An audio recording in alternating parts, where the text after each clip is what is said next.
मैं अपने जिला के अध्यक्ष, जो 3 बार जिले के अध्यक्ष रह चुके हैं, मैं और सोनीपत जिले की आन बान और शान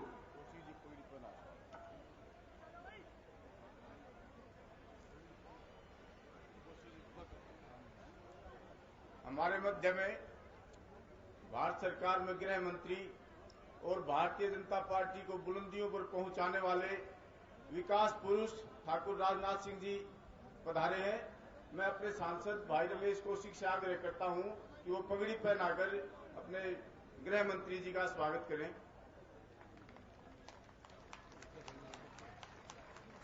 मैं मैडम कृष्णा गहलोत से आग्रह करूंगा कि वो बुक्का प्रदान करके ठाकुर राजनाथ सिंह जी का स्वागत करें।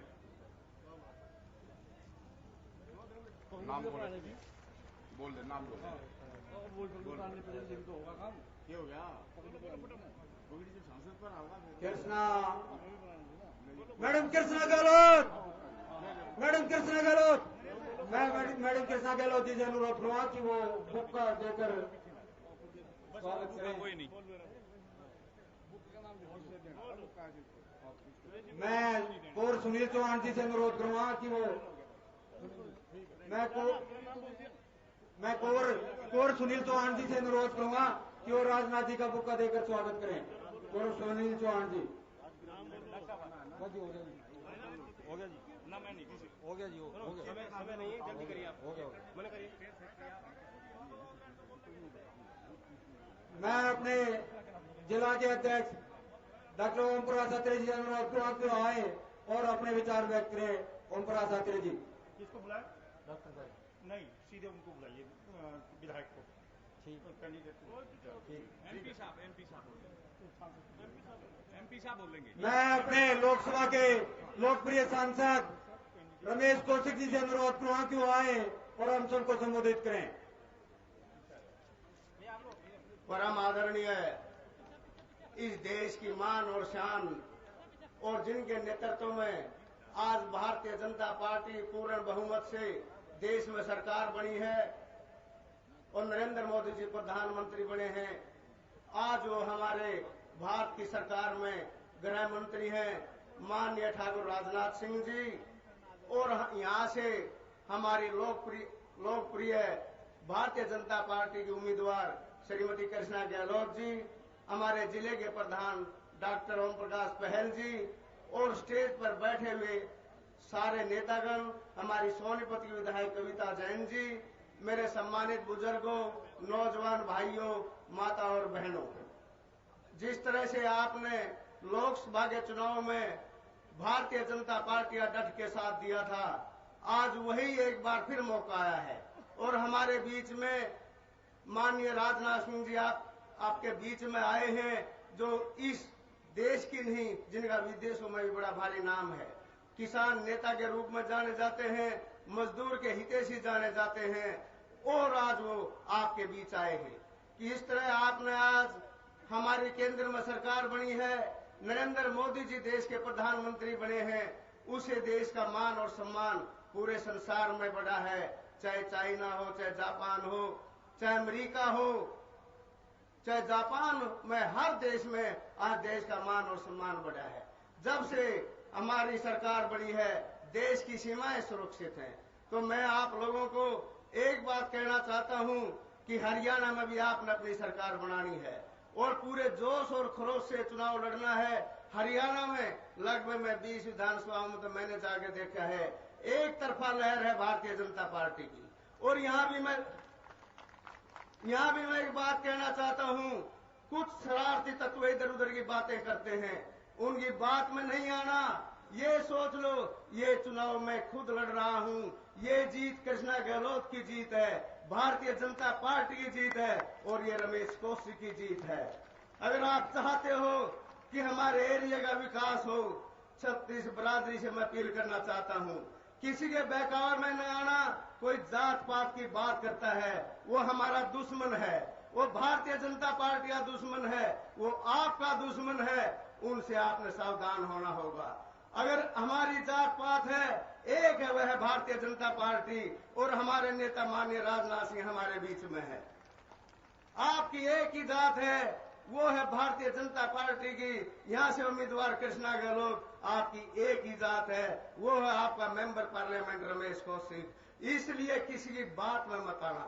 लोग तरह तरह की बातें करते हैं कि हमारा अब ये हो रहा है, वो हो रहा है। आज भारतीय जनता पार्टी सारी आपके मंच पर नजर आ रही है। हर भारतीय जनता पार्टी का सच्चा सिपाही वही है जो इस चुनाव में डट के हमारा साथ देगा।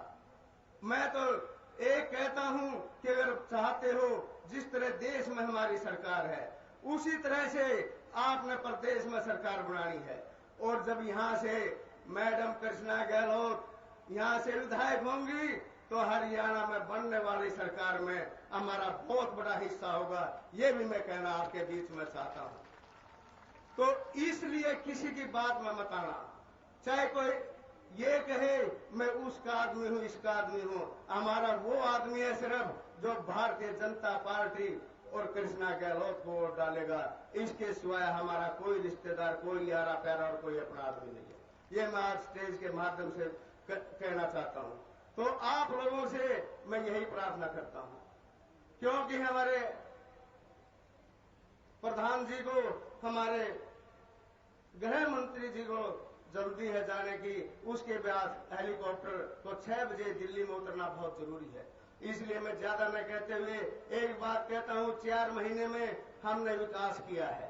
3500 करोड़ के काम रोडों के यहाँ हमारी सरकार बनने बाद शुरू हुए हैं। चाहे बहालगढ़ का पुल था, चाहे बिस्मिल मिल का पुल था, चाहे नेशनल हाईवे खरखोदा वाला है, चाहे गुहाना सोनीपत वाला है। हमने काम 4 महीने में दिखाया है जो पिछले 10 साल में नहीं कर सके थे। तो आप लोग एक बार अजमाओ और हमारा साथ दो, क्योंकि गाड़ी ये दोनों पहियों बिना गाड़ी नहीं चल सकती। सेंटर में हमारी सरकार है लेकिन स्टेट में हमें सरकार चाहिए और वो आप लोग दे सकते हो। तो मैं आप लोगों से एक ही विश्वास चाहता हूं कि यहां से हम जितना पार्लियामेंट चुनाव में यहां से चुनाव जीते थे उससे ट्रिपल वोटों से आपने ये सीट जीत के माननीय राजनाथ सिंह जी का मान सम्मान बढ़ाना है, अपना मान सम्मान बढ़ाना है। यही मैं प्रार्थना करता हूं।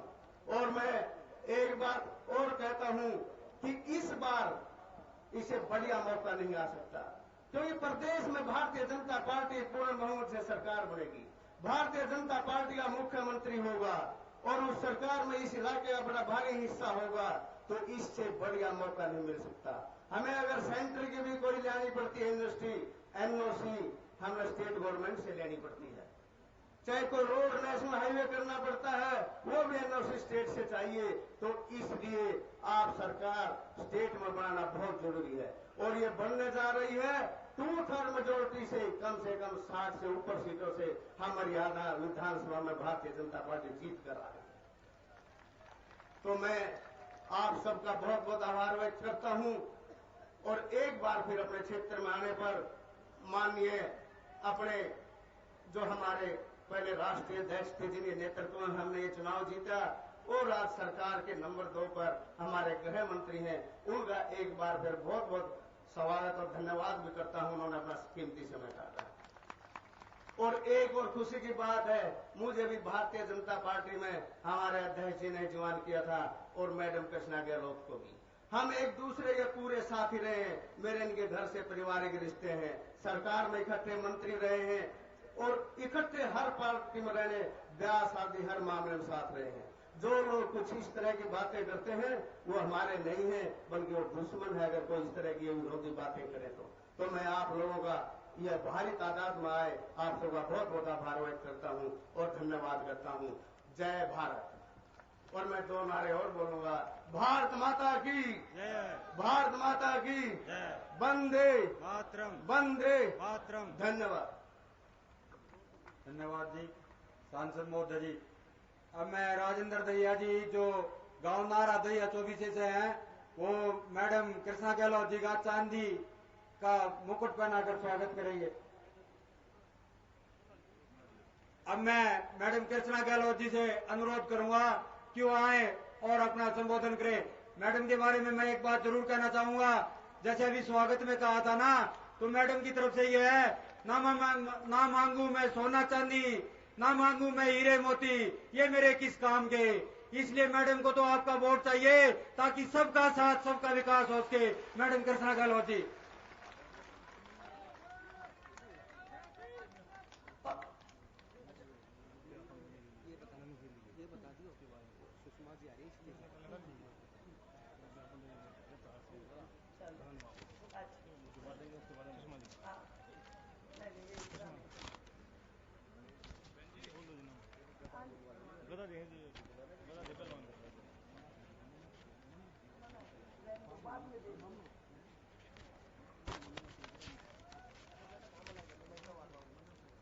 बहुत ही आदर व सम्मान के योग्य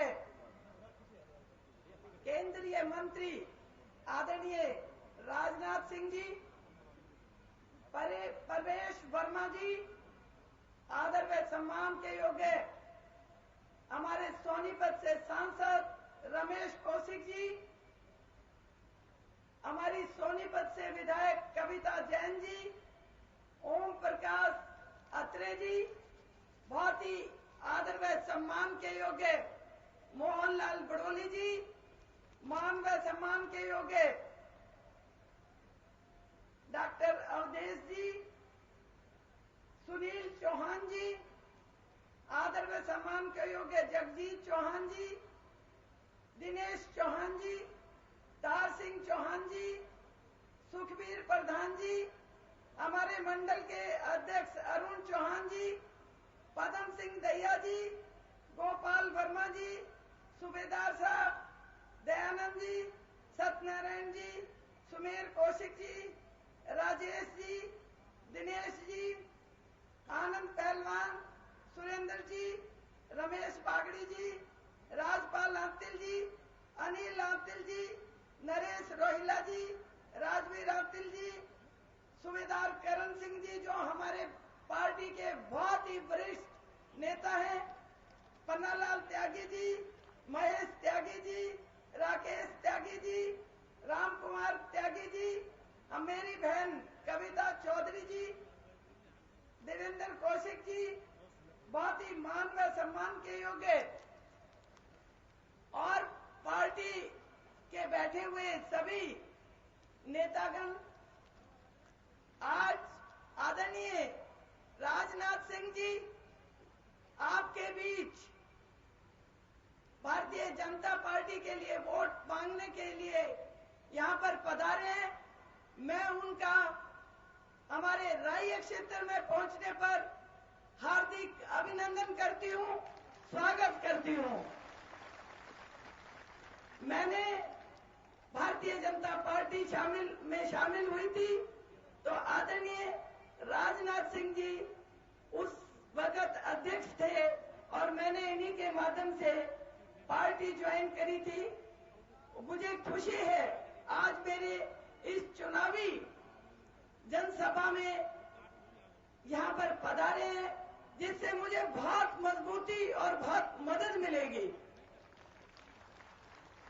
मैं आदरणीय मंत्री जी को बताना चाहती हूँ, कांग्रेस की सरकार में हमारे यहाँ पर किसानों के साथ बहुत ही अन्याय किया है, हमारे नौजवानों के साथ बड़ा खिलवाड़ किया गया है, विकास के नाम पर कोई भी काम यहाँ पर नहीं हुआ है। तो मैं आदरणीय मंत्री जी से निवेदन करती हूँ कि हमारी जब सरकार हरियाणा में बन जाएगी तो हमारे जो किसान हैं उनको पूरा न्याय दिलाने का काम मंत्री जी भी करेंगे और मैं यहाँ से विधायक बनती हूँ तो मैं भी आश्वासन देती हूँ। आज भी मेरी सहानुभूति बहुत ज्यादा है और उस वक्त भी इन्हें न्याय दिलाने में मैं पूरी मदद करूंगी। मैं आप सभी से एक निवेदन करती हूँ कि समय कम है, मेरे को बताया गया है, तो मैं केवल आपसे निवेदन करती हूँ कि आने वाली 15 तारीख को आप सभी ने कमल के फूल के आगे बटन दबाकर भारतीय जनता पार्टी को सफल करना है, मुझे सफल बनाना है ताकि हरियाणा में सरकार बन सके। हरियाणा में भारतीय जनता पार्टी की पहली दफा आदरणीय मोदी जी के नेतृत्व में सरकार बनने जा रही है। हरियाणा में आज भारतीय जनता पार्टी की हवा चल रही है, आप सब जानते हैं। मैं आप सब से यही अनुरोध करती हूं कि अभी समय 10-12 दिन का ही बचा है। आप सब ने अपनी पूरी मेहनत के साथ, पूरी लगन के साथ आपने वोट मांगने का काम, वोट बनाने का काम करना है। बहुत थोड़ा समय है, आपने बहुत ज्यादा क्षेत्र में मेहनत करी है। सभी मेरे भाई बहनों ने, आदरणीय यहाँ पे जितने बुजुर्ग बैठे हैं उनका मेरे ऊपर बहुत अच्छा आशीर्वाद है। तो मैं आप सभी से निवेदन करती हूँ कि आने वाली 15 तारीख को आपने मजबूती के साथ अपना वोट डालना है और डलवाना है। तो मैं आप सबसे यही निवेदन करती हूँ और आदरणीय राजनाथ सिंह जी का मैं तहे दिल से आभार प्रकट करती हूँ और मैं इनकी मौजूदगी में आप सभी राय क्षेत्र में जितने भी हमारे किसान हैं, नौजवान हैं, हमारे गरीब बैकवर्ड भाई है, जिनका कांग्रेस की सरकार में कोई काम नहीं हुआ, केंद्र की सरकार और हरियाणा की सरकार दोनों मिलकर मैं पूरा काम कराने की कोशिश करूंगी। आपकी उम्मीदों पर मैं खरी उतरूंगी।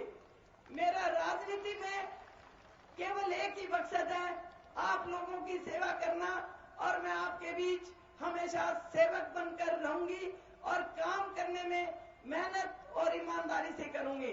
इन्हीं शब्दों के साथ आप सबका बहुत बहुत धन्यवाद। और मैं 2 नारे लगाऊंगी, आपने नारे बोलने। भारत माता की, मेरी आवाज तेज है, भारत माता की, वंदे वंदे। बहुत बहुत धन्यवाद।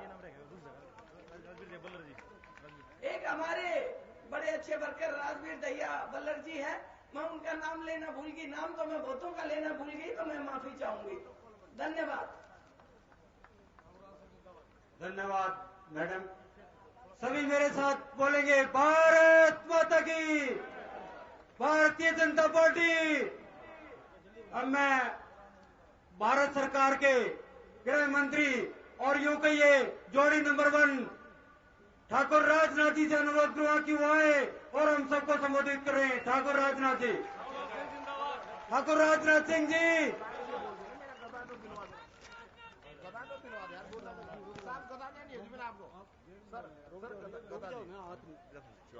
ये जी पहलवान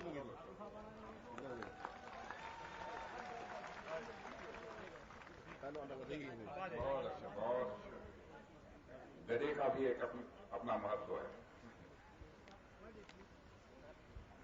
भारतीय जनता पार्टी इस जनपद के अध्यक्ष श्री ओम प्रकाश जी आत्रे और यहां की लोकप्रिय विधायिका जो बगल के क्षेत्र की है श्रीमती कविता जैन और आप सबकी लोकप्रिय प्रत्याशी श्रीमती कृष्णा जी गहलोत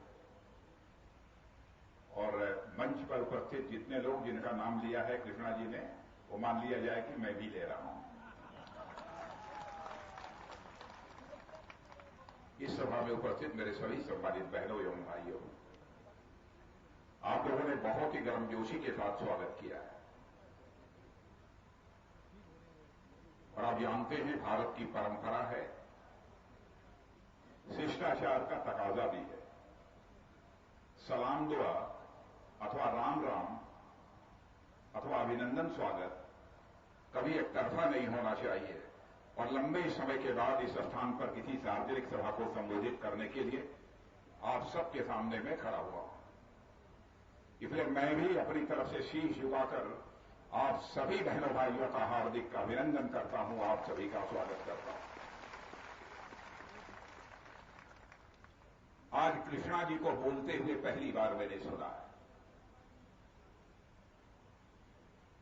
और मैं कह सकता हूं कि यदि कृष्णा जी हरियाणा की विधानसभा में पहुंचती हैं तो निश्चित रूप से आपकी समस्याओं को प्रभावी तरीके से आवाज देने में वह कामयाब होगी, ऐसा मेरा भरोसा है। और मैं आप लोगों के प्रति आभार भी व्यक्त करना चाहता हूं। इसलिए आभार व्यक्त करना चाहता हूं और पूरी हरियाणा की जनता के प्रति आभार व्यक्त करना चाहता हूं कि लोकसभा के चुनाव में 10 संसदीय निर्वाचन क्षेत्रों में से 7 संसदीय निर्वाचन क्षेत्रों में आप लोगों ने भारतीय जनता पार्टी की विजय पताका फहराई है।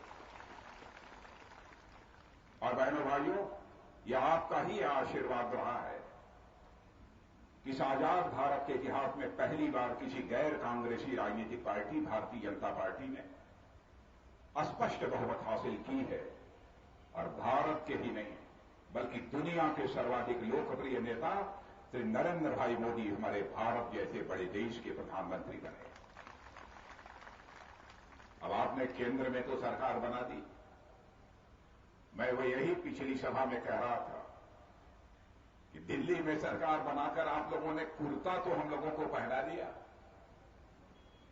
लेकिन यदि आपको केवल कुर्ता पहनाकर यदि सड़क पर उतार दिया जाए तो आप कैसे लगेंगे, आप समझ लीजिए। हाँ, तो बाबा आगे का भी काम होना चाहिए। कुर्ता केवल कुर्ते से काम नहीं चलेगा। लोग केंद्र में सरकार बनाकर आपने हम लोगों को कुर्ता तो पहना दिया, लेकिन आज मैं यह अपील करने के लिए आया हूं, हरियाणा विधानसभा में भी भारी बहुमत देकर और यहां भाजपा की सरकार बनाकर बहनों भाइयों हम लोगों को पायजामा भी पहना दीजिए, यह अपील करने के लिए आप सबके बीच आया।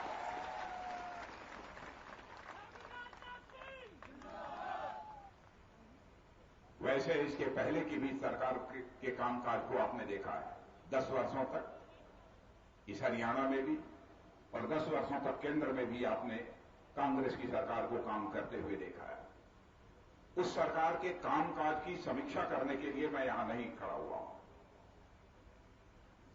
बस इतना ही मैं कहना चाहूंगा, कुछ हकीकत है, कुछ सच्चाइयां हैं जिसको कि आप भी नकार नहीं सकते।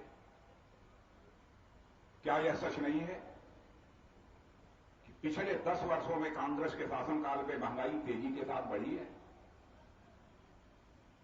इस सच्चाई को क्या कोई नकार सकता है? लेकिन मैं यह दावा नहीं करना चाहता कि महंगाई जितनी बढ़ी थी उतनी हम लोगों ने पूरा कम कर दिया है 4 महीने के अंदर। ऐसा मैं कोई दावा नहीं करना चाहता हूं, लेकिन यह बात मैं आप लोगों के आशीर्वाद से दावा कर सकता हूं कि बहनों भाइयों, जो बढ़ती हुई महंगाई को 4 महीने में रोकने में यदि कामयाबी यदि किसी सरकार ने हासिल की है तो हमारी केंद्र की सरकार नरेंद्र भाई मोदी के नेतृत्व की सरकार ने वह कामयाबी हासिल की है।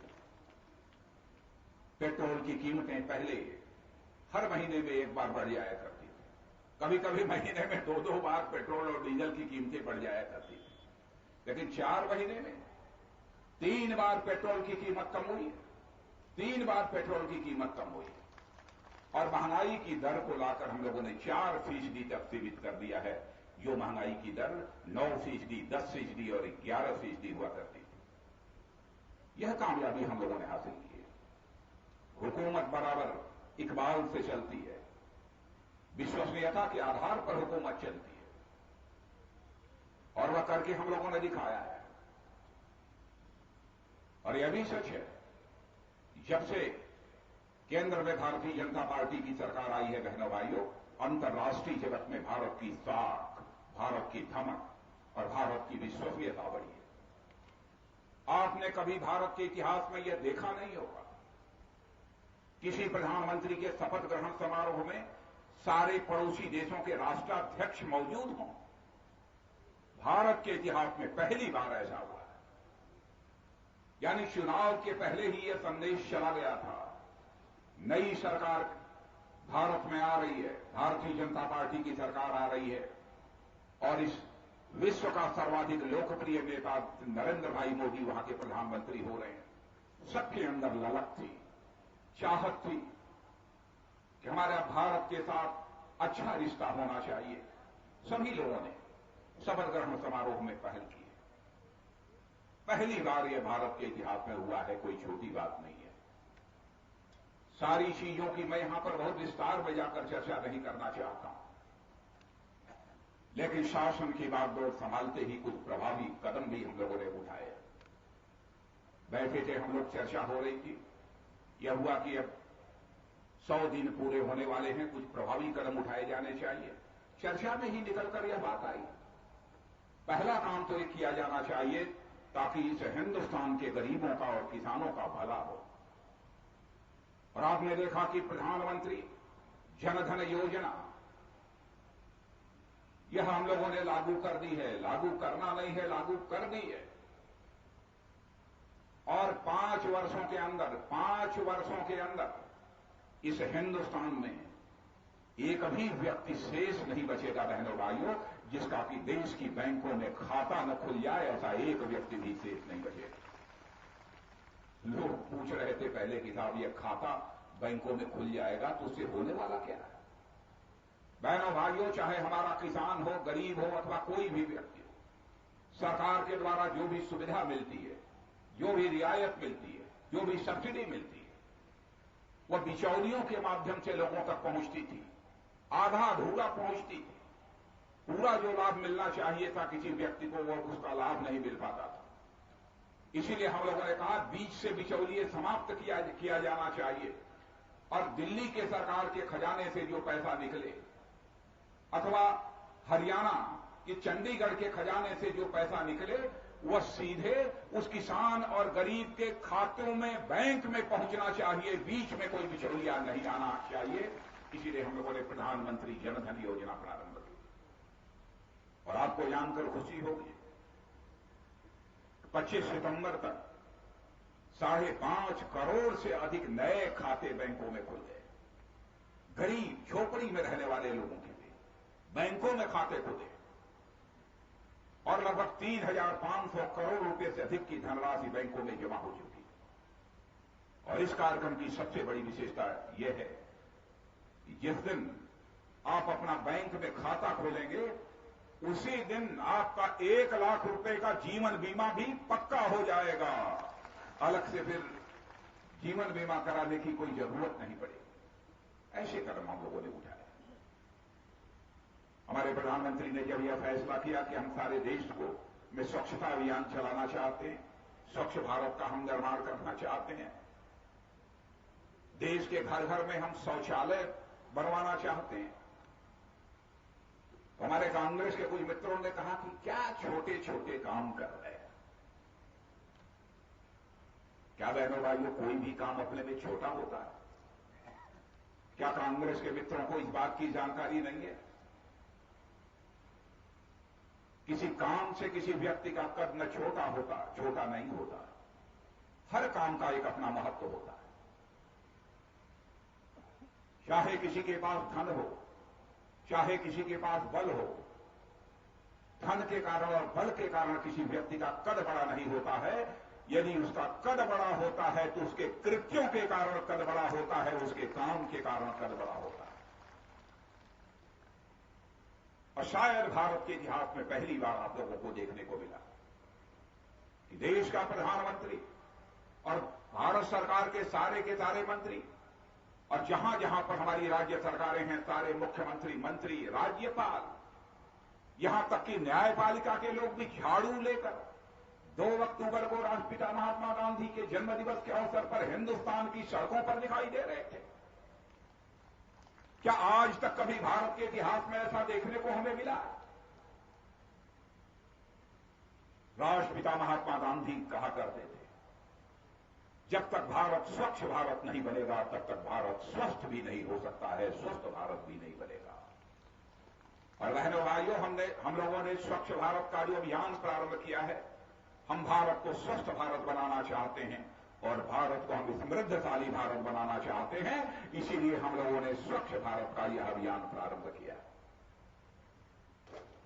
तीसरा कार्यक्रम जो हम लोगों ने हाथ में लिया, उसको लेकर भी तरह तरह के सवाल खड़े किए जा रहे थे। अमेरिका में ही हमारे प्रधानमंत्री ने कहा कि हम लोगों ने भारत में मेक इन इंडिया कार्यक्रम प्रारंभ किया है। जब यहां पर उसकी लॉन्चिंग प्रधानमंत्री ने की तब भी लोगों ने सवाल किए कि साहब ये मेक इन इंडिया ये कौन सी योजना है, ये कहां से योजना आ गई, इस योजना का मतलब क्या है। लेकिन इस योजना के महत्व को आपको बतलाना चाहता हूं। आप सभी जानते हैं, घर में जब अमेरिका का बना हुआ कोई सामान आ जाता है, उसमें लिखा रहता है made in USA, made in America. तो भले ही भारत का कोई सामान कितना भी अच्छा क्यों न बना हो, लोग पसंद करते हैं जो अमेरिका, जापान, जर्मनी का बना हुआ सामान होता है, उसको कहते हैं कि यह बेहतर क्वालिटी का सामान है। दुकानों पर भी लोग उसी को खरीदना पसंद करते हैं। लेकिन हम लोगों ने संकल्प लिया है कि 5 से लेकर 10 वर्षों के अंदर इस हिंदुस्तान में ऐसे हालात पैदा करेंगे कि भारत दुनिया का कोई व्यक्ति भी यदि सामान खरीदेगा तो जिस सामान पर मेड इन इंडिया लिखा होगा उसी सामान को खरीदेगा। हम ऐसे हालात इसे हिंदुस्तान में पैदा करने जा रहे हैं। ऐसा नहीं है कि सरकार बनने के बाद हम लोगों ने योजना प्रारंभ की। आपको मैं जानकारी देना चाहता हूं, इसका पूरा ब्लूप्रिंट, इसकी पूरी रूपरेखा चुनाव होने के साल, 1.5 साल, 2 साल पहले से ही हम लोग तैयार कर रहे थे और सरकार बनने के पहले ही इसका ब्लूप्रिंट हम लोगों ने तैयार कर लिया था कि सरकार बनने के बाद हम लोगों को क्या क्या करना। अब उन सब सारी चीजों को हम लोग अमली जामा पहना रहे हैं। और इतना ही नहीं, जब हमारे प्रधानमंत्री इस बार अमेरिका गए थे तो आपको जानकर यह खुशी होगी कि हमारे देश के बड़े बड़े पूंजीपति जो दुनिया के दूसरे देशों में अपना पैसा लगा रहे थे, उद्योग खोल रहे थे, अब उन्होंने यह फैसला कर लिया है कि अब दुनिया के दूसरे देशों में हम भारत की पूंजी नहीं लगाएंगे, बल्कि भारत की पूंजी अपने भारत देश में लगाएंगे। यह फैसला कर लिया है। और भारत की पूंजी की बात तो छोड़िए, विदेश के रहने वाले भी बड़े बड़े पूंजीपति यह मानकर चलने लगे हैं, भारत अब पहले का भारत नहीं रह गया है, भारत अब बदलता हुआ भारत है। और भविष्य को देखते हुए विदेशी पूंजी का निवेश भी यदि होना चाहिए तो भारत में होना चाहिए। हम भारत को एक मैन्युफैक्चरिंग हब बनाना चाहते हैं ताकि रोजगार के नए नए अवसर यहां पर सृजित हो सके। हमारा बेरोजगार नौजवान पढ़ाई लिखाई करने के बाद अपने मजबूत हाथों के रोजगार की तलाश के लिए जो दर्दन की ठोकर खाता है, उसके मजबूत हाथों को रोजगार का अवसर मिल सके, हम लोग ये चाहते हैं। और हम लोगों ने यह भी सोचा है तब तक हम उसे ऐसे ही नहीं बैठने देंगे। और हरियाणा विधानसभा चुनाव में जो हमारा चुनावी घोषणा पत्र जारी हुआ है, उसे पढ़ा होगा आपने तो आपको जानकारी होगी। यदि किसी नौजवान ने 12वीं कक्षा पास कर ली, हमारी यह कोशिश होगी कि उस नौजवान के अंदर कोई न कोई ट्रेनिंग देकर 3 महीने 6 महीने की एक स्किल डेवलप की जाए, एक हुनर पैदा किया जाए उसके अंदर, ताकि खुद ही अपना कोई व्यापार, कोई उद्योग, कोई काम, कोई धाम वो कर सके। यदि सरकारी नौकरी नहीं मिलती है तो गैर सरकारी नहीं मिलती है।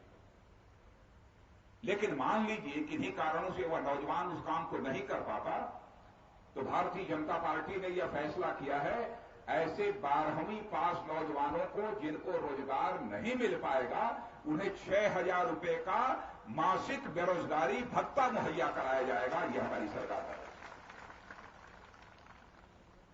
और जो 14वीं पास हैं, जिन्होंने ग्रेजुएशन कर लिया है, उनको भी इसी प्रकार की हम ट्रेनिंग देने की कोशिश करेंगे।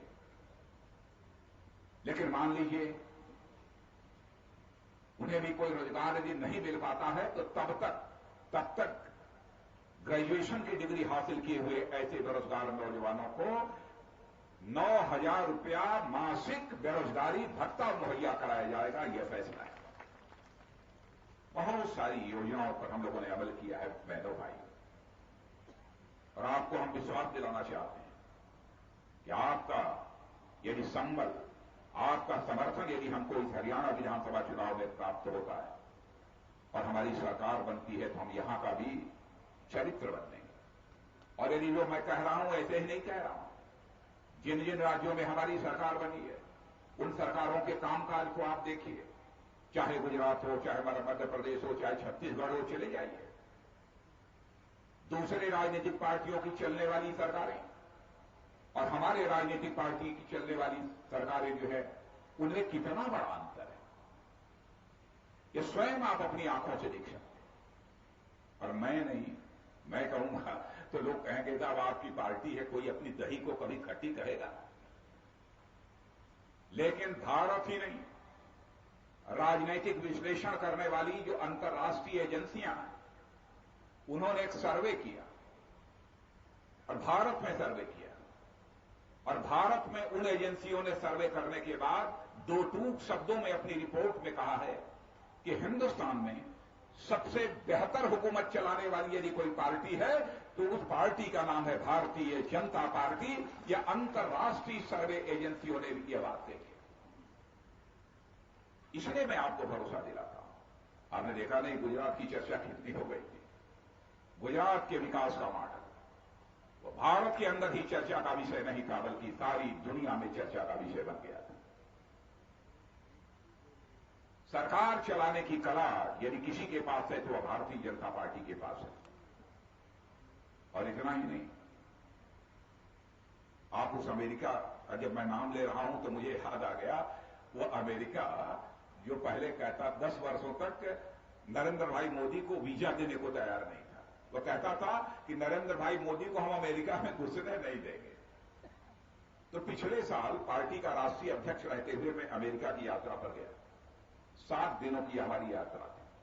सारे सीनेट और कांग्रेस के लोगों से भेंट मुलाकात हुई और यहां ये चर्चा चल पड़ी कि मैं गया हूं तो नरेंद्र भाई मोदी के लिए वहां वीजा मांगने गया हूं ताकि वह अमेरिका आ सके। ऐसा लगता था कि वह बहुत लालायित हो अमेरिका जाने के लिए। अरे 10 वर्षों में कभी भी नरेंद्र भाई मोदी ने अमेरिका जाने के लिए वीजा हासिल करने का प्रार्थना पत्र कभी दिया ही नहीं। तो वहां भी 1-2 प्रेस के लोगों ने मुझसे सवाल कर दिया, क्यों साहब आप आए हैं यहां के राष्ट्रपति से, यहां के सारे नेताओं से आप नरेंद्र भाई मोदी को वीजा देने के लिए आप कहेंगे? मैंने कहा कि नहीं, अमेरिका के सामने हम याचना नहीं करेंगे, बल्कि हिंदुस्तान की जनता कुछ ही दिनों में ऐसे हालात पैदा कर देगी कि यही अमेरिका पलक पावड़े बिछाकर नरेंद्र भाई मोदी का स्वागत करेगा, उसकी आगवानी करेगा। और आपने देखा कि ऐसे ही हालात पैदा हो गए। सब मिला जुला कर कहना हो तो मैं कह सकता हूं कि बहनों भाइयों, विश्वसनीयता, साख सारी दुनिया में हमारी सरकार की बड़ी है। समाज की अंतिम सीढ़ी पर जो लोग बैठे हुए हैं, ऐसे गरीब गुर्बे, उनके जीवन स्तर को कैसे ऊपर उठाया जाए। एक व्यक्ति भी भूख के कारण दम न तोड़ने पाए। इन सब सारी चीजों की हम लोग चिंता कर रहे हैं। इसलिए हरियाणा में भी अपने चुनावी घोषणा पत्र भारतीय जनता पार्टी ने कहा है, हमारी सरकार बनेगी तो गरीबी रेखा के नीचे जीवन निर्वाह करने वालों को 1 रुपया किलो की दर से चावल मुहैया कराया जाएगा, ताकि कोई भी व्यक्ति भूख से तड़पने न पाए। ये मुहैया कराया जाएगा। किसानों को उचित कीमत। क्या किया है इन सरकारों ने? हरियाणा की कौड़ी के भाव, किसानों की जमीन को बड़े बड़े पूंजीपतियों के हवाले कर दिया। भारत की संसद में संसद सदस्य रहते हुए मैंने इस मामले को बहनों भाइयों उठाया था और आपने उसे पढ़ा भी होगा समाचार पत्रों। भ्रष्टाचार, इसका बोलबाला। लेकिन अब केंद्र में भी लोग मानने लगे, अब सबकी रूह कांपती है। अब भाई छिपे हुए नीचे से चोरी छिपे कोई कुछ थोड़ा बहुत कर ले तो अलग की बात है, लेकिन इतनी बात मैं दावे के साथ कह सकता हूं कि जब तक दिल्ली में केंद्र में हमारी सरकार है, जैसे पिछली सरकार कांग्रेस की सरकार पर भ्रष्टाचार के लाखों करोड़ रुपए के आरोप लगते थे, बहनों भाइयों कोई आरोप लगाने का साहस नहीं जुटा पाएगा। इतनी पारदर्शिता सरकार चलाने के मामले में हमारी सरकार अपनाएगी। इसलिए आज के अवसर पर मैं आप सबसे यह निवेदन करने आया कि श्रीमती कृष्णा जी गहलोत, मैंने ही इन्हें पार्टी ज्वाइन कराया था। रमेश कौशिक जी को भी मैंने ही पार्टी ज्वाइन कराई थी। और लोकसभा के चुनाव के समय ही इनका नाम चल रहा था तो मैंने इनको कह दिया था इस बार लोकसभा के चुनाव में नहीं, लेकिन विधानसभा के चुनाव में आपका चुनाव लड़ना पक्का है और आपका जीतना भी पक्का है। और इसीलिए हम लोगों ने श्रीमती कृष्णा जी गहलोत को यहां चुनाव के मैदान में उतारा। मैं आप लोगों से एक ही अपील करना चाहता हूं कि बहनों भाइयों, इस चुनाव को प्रतिष्ठा का चुनाव बनाकर लड़ा जाना चाहिए। प्रतिष्ठा का चुनाव बनाकर लड़ा जाना चाहिए।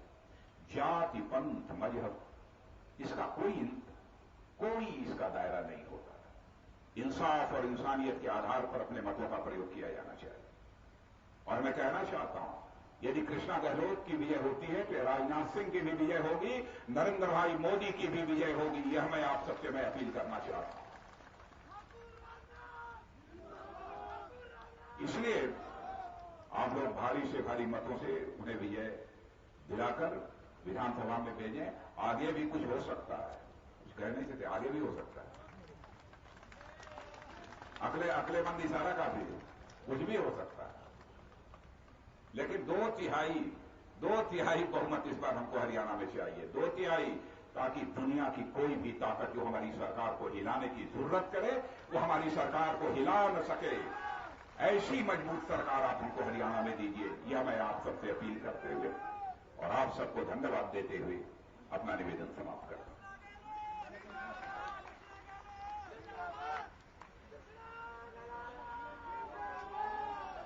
ठाकुर राजनाथ सिंह, भारतीय जनता पार्टी, बहन कृष्णा गहलोत, सभी आए हुए भाइयों का हम बहुत बहुत धन्यवाद करते हैं। भाई धन्यवाद सबको।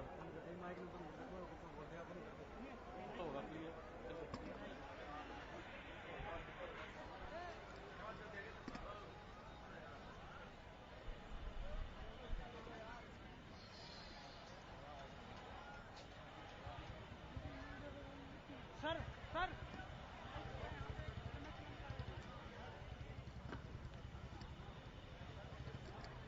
अमित